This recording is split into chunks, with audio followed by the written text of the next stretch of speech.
Alright, hi everyone, welcome back to Hairy John's YouTube channel and Hairy John's Kitchen. Today is part 2 of the passion fruit wine brewing video. Quite excited about this, it smells really good and I hope you're ready to brew some passion fruit wine. Okay, so I'm going to go to the equipment we're going to need to now put the passion fruit wine into secondary fermentation. Okay, so here everything is, guys. Don't worry about this cider in the background, that's from another video I'm making at the moment.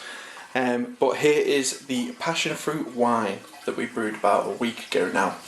So I'm just going to open the lid here, have a look inside. Oh, I'm really excited about this wine. It smells absolutely gorgeous at the moment.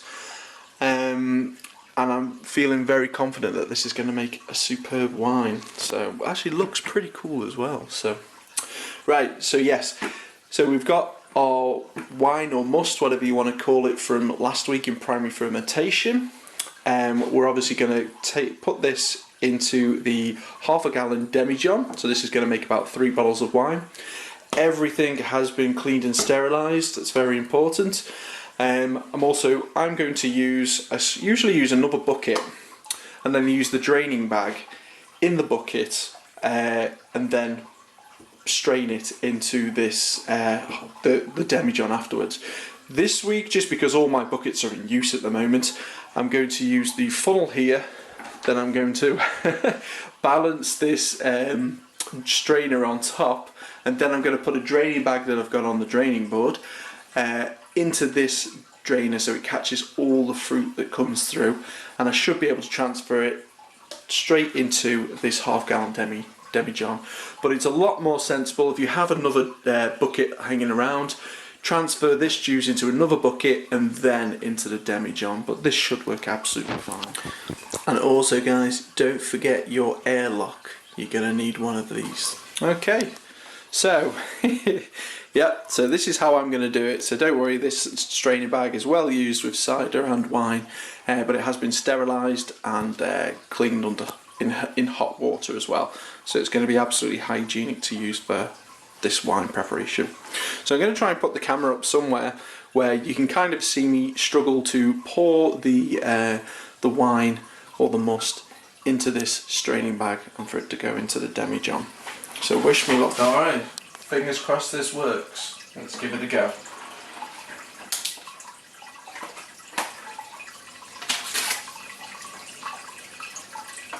Nice and slow.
Fantastic. So we're almost there. We're going to have some to spare as well, which I'll put into a little glass to try.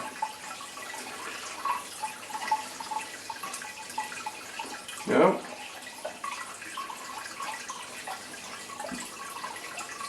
Yeah, we're pretty much done. Okay, so there we go, guys, all clean now. So the very last thing to do is to put our airlock on top of the wine. Now, I've hopefully left enough of a gap up here. You should give it a bit more space, but I want to make sure I get 3 bottles out of this, and I think it's going to go fine.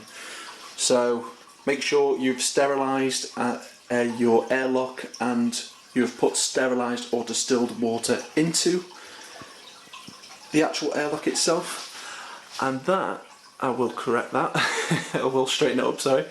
But I think that is going to be absolutely fine. So the straining method worked pretty well. A little bit quicker, a little bit messier, but if you've not got a spare bucket, or if you're doing, and if you're not doing a gallon of wine, I think it works very well.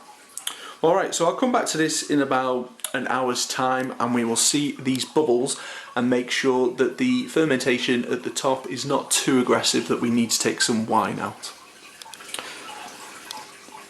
Okay guys, and we are back. So you can see here, this one, it literally took about 20 minutes and it was bubbling this ferociously. You can see in the airlock there, it's doing its job and it's bubbling really, really well. This looks very promising, and it did taste absolutely delicious with the sample that I just had. So that's not a full indication of how this wine is going to taste at the end, but it's a very good sign. Okay, so you can see at the bottom here we have this yeast cake. So if this is the first time you've brewed, do not worry at all. You will always get some yeast cake at the bottom, and this is completely normal and natural. And yeah, so it's the easiest part, but it's also kind of the hardest part as well. You have to try and leave this for about 3 months. You know, it's just, wine takes longer. You can see with the ferocious bubbles, there's just a higher sugar content, and the more sugar you have, the more alcohol that is created.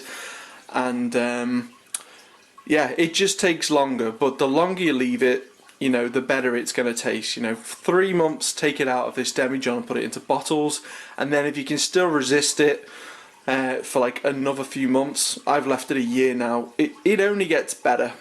The homebrew guy said no longer than 2 years when it's bottled, but yeah, the longer you leave it, the better it tastes. So yeah. Okay, so thank you for joining me, guys. I've written this post-it note, not the best handwriting, it got a little bit wet. Yeah, and I'm just going to try and resist this till about February, and then bottle it up. But yeah, thank you for tuning in. I hope you all have a great day, and happy brewing. I'll see you all soon. Thanks.